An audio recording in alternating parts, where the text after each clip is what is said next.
جان ہمیں پانی پینے سے پہلے کیا کرنا چاہیے اور کیا پڑھنا چاہیے؟ ہمیں پانی پینے سے پہلے ہمیں بسم اللہ پڑھنا چاہیے اور بیٹھ کے پانی پینا چاہیے، اور پانی ہمیں 3 سانس میں پینا چاہیے اور روشنی میں پینا چاہیے۔ ہم اندھیرے میں بھی تو پی سکتے ہیں نا آپی جان؟ اگر آپ اندھیرے میں پیئیں گی تو اگر پانی میں کچرا ہوگا وہ آپ کے پیٹ میں جا سکتا ہے اور آپ بیمار بھی پڑ سکتے ہیں، اسی لیے پانی ہمیں روشنی میں پینا چاہیے۔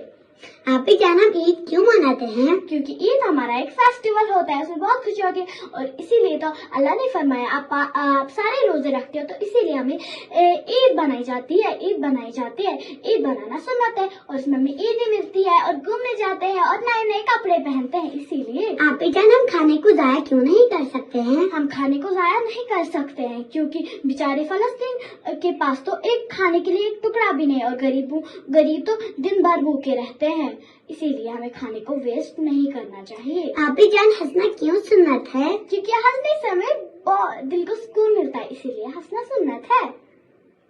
آپی جان جیسے میں نے آپ سے اتنے اچھے سوال پوچھے، میں بھی آپ سے پوچھوں گی، میں نے آپ کی دل کی بات پڑھ لی نا؟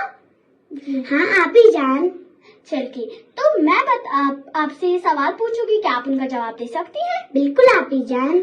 تو جب ہم لوگ مریں گے تو ہم لوگ قبر میں داخل ہوں گے تو ہم سے کون کون سے سوال پوچھے جائیں گے؟ جب ہم قبر میں داخل ہوں گے ہمیں بولنا چاہیے من دینوں کا، اس کا مطلب ہوتا ہے ہمارا دین کون ہے، ہمیں بولنا چاہیے ہمارا دین اسلام ہے۔ اس کا مطلب بتا سکتی ہے؟ من رب کا، ہمارا رب اللہ ہے۔ من نبیوں کا، ہمارے نبی حضرت محمد صلی اللہ علیہ وسلم ہے۔ من کتابوں کا، ہماری کتاب قرآن ہے آپی جان۔ ہمیں آخرت میں کون کون سے سوال پوچھے جائیں گے؟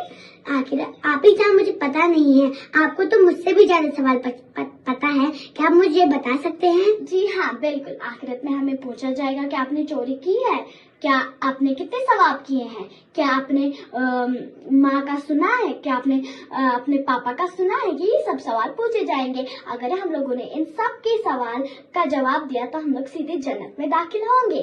آپی جان ہمیں مذاق میں کسی کا برا نام کیوں نہیں بتا سکتے ہیں؟ کیونکہ ہمارے حضرت محمد صلی اللہ علیہ وسلم نے فرمایا ہے ہمیں بالکل کسی مذاق میں کسی کا نام چینج نہیں کرنا چاہیے، کیونکہ وہ بہت غلط بات ہے، اسی لیے اور اللہ اس سے ناراض بھی ہوتا ہے، تو اسی لیے آپ کو مذاق میں کسی کا نام بدلنا نہیں چاہیے۔ آپی جان ہماری زبان کیوں ایسا کہتی ہے کہ جو معمولی انسان ہوتے ہیں ان کا دل کیسے ٹوٹ جاتا ہے؟ کیونکہ ہم لوگ جہنم میں ایسے نہیں جائیں گے، ہمیں نماز چھوڑنے کی وجہ سے نہیں جائیں گے، کسی کا دل توڑنے کی وجہ سے جائیں گے، کیونکہ ہمارا ایک لفظ کسی کا دل توڑ سکتا ہے، اس کا دل چکنا چور ہو سکتا ہے، اسی لیے ہمیں کسی کا دل مذاق میں نہیں توڑنا چاہیے۔ اسی لیے ہمارے صلی اللہ علیہ وسلم نے فرمایا ہے اور اس سے اللہ سخت ناراض ہوتا ہے۔ آپی جان آپ کو تو مجھ سے بھی اچھے سوال پتا ہے، کیا آپ مجھے مطلب بتا سکتے ہیں آپ اتنی اچھی اور اتنی سندر کیوں ہیں؟ کیونکہ مجھے اللہ نے بھی ایسا ہی بنایا، آپ بھی تو سندر ہے۔